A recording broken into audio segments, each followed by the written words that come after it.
अच्छा लगा?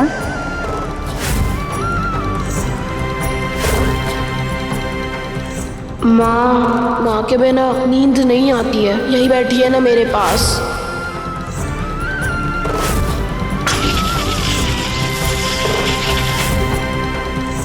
जब कैलाश से ही तू कैलाश की स्मृतियों का क्या करूंगा मैं? कार्तिकेय!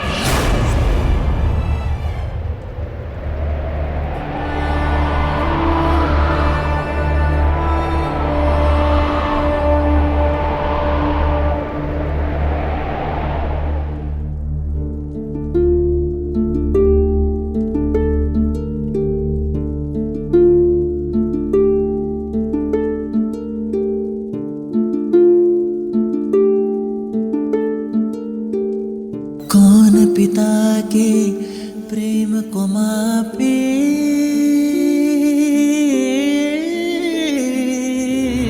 पुत्र का दुख शिव मन को व्यापे। शिव होना कोई सहज नहीं है,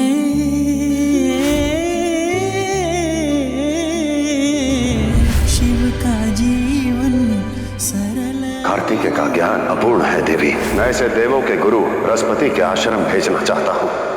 करुणा के सिंधु है, शिव प्रेम बिंदु है, शिव है पिता भी और परम पिता। निर्जीव खिलौनों में है जीवंत स्मृतियाँ, अनमोल होती जिनमें भावना।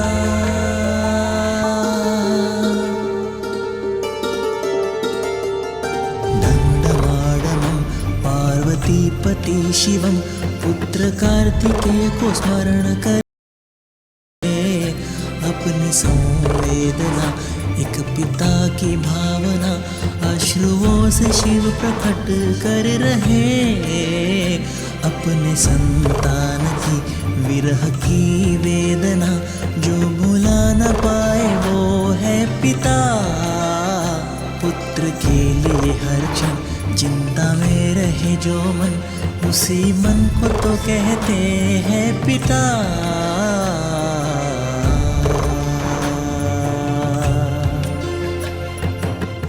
माता,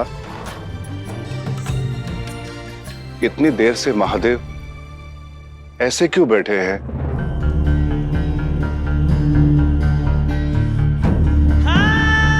नंदी, जो दूर होते हैं उनकी निकटता का आभास एकांत में ही होता है।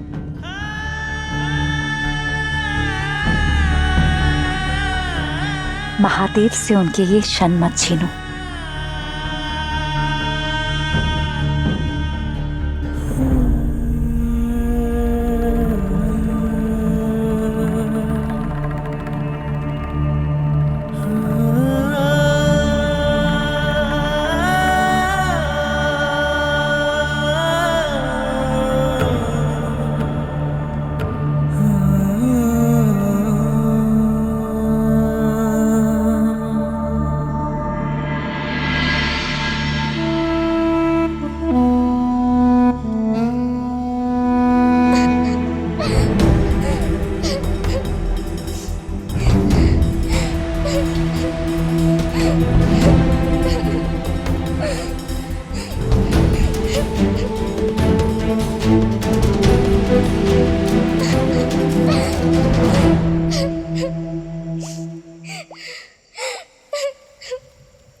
स्मृतियों को अपने मन से?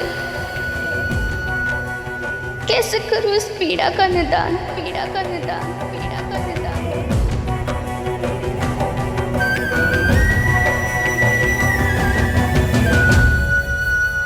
देवसेना,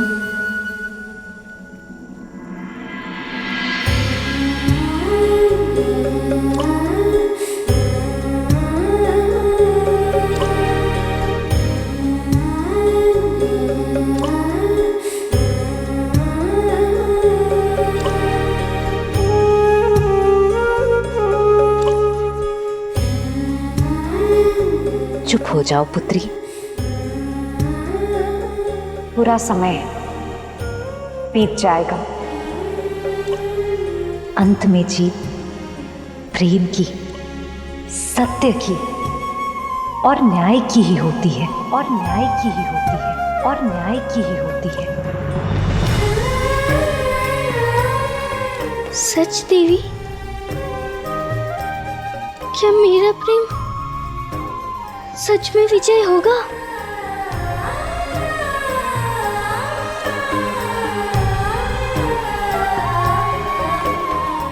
शंका है तुम्हें?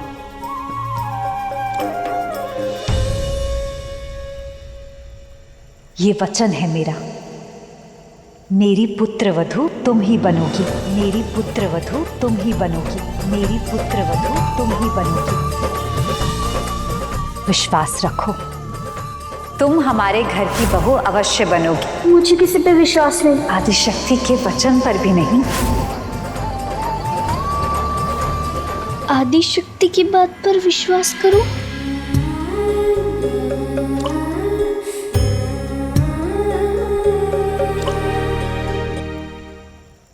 अवश्य।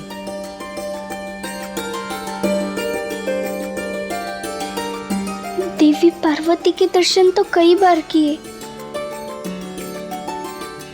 किंतु आपका आदिशक्ति रूप नहीं देखा। क्या मुझे ये सौभाग्य मिल सकता है?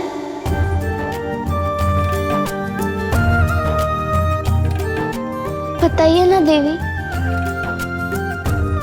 आप मुझ पर ये कृपा कर सकती हैं?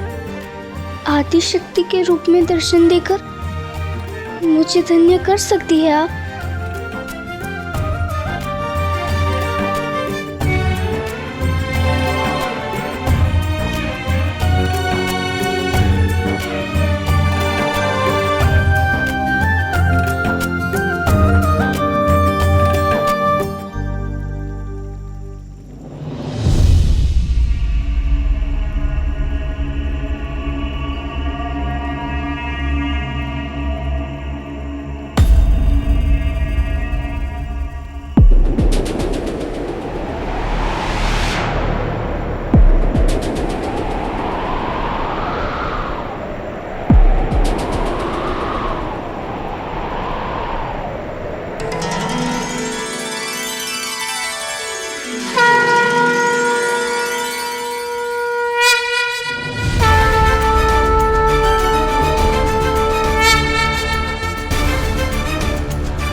माता, मैं आपसे कुछ पूछ सकती हूँ?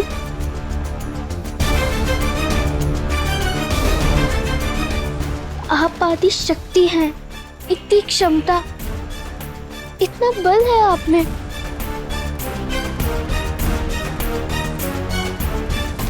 तो उन असुरों का संहार क्यों नहीं करते? संहार क्यों नहीं करते? संहार क्यों नहीं करते?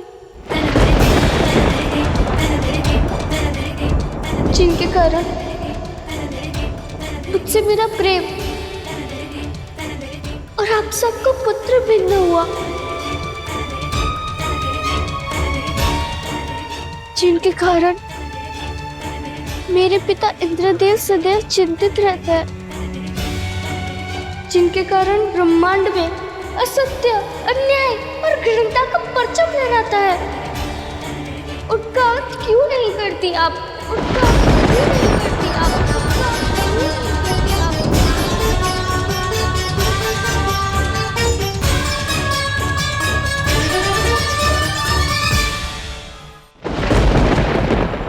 आज ना इंद्रदेव की पुत्री, ना ही आपकी पुत्रवधू, बल्कि एक स्त्री आपसे वर मांगती है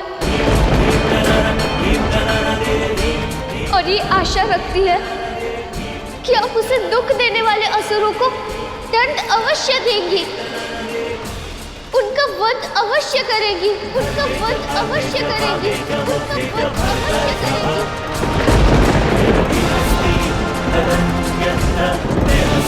अवश्य करेगी।